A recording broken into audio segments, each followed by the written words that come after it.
Wait করতে হবে। একদম আই এম ইন চাঁদপুর, গজারিয়ার সামনে পার হচ্ছি। চাঁদপুর আসছিলাম 2 দিন একটা ট্রিপে আসছিলাম। চাঁদপুর মধ্য উত্তর আমার নানুর বাসা। আর এখন আমি আছি খুব সুন্দর একটা প্লেসে। ওয়াও!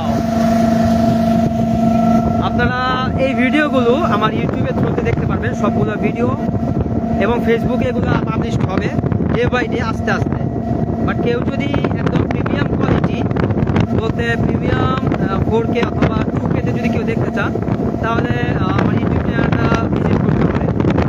এখানে আজকে দ্বিতীয় দিন আমাদের ছিল, চাঁদপুরের দ্বিতীয় দিন।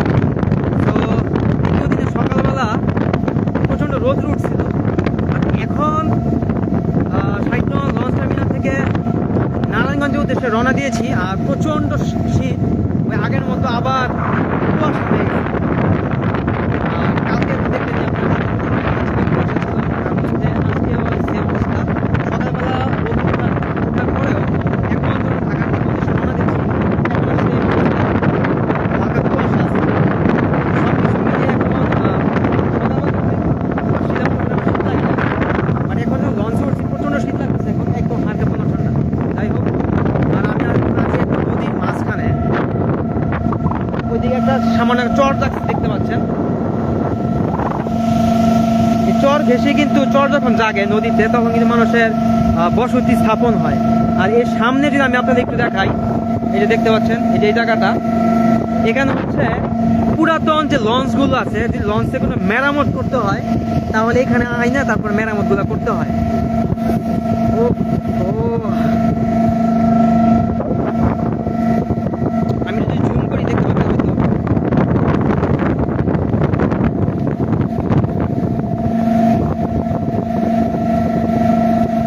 দেখছেন? এই পুরাতন যে ইয়াগুলো আছে, জাহাজ বলেন, লঞ্চ বলেন, সব এখানে এসে মেরামত করে।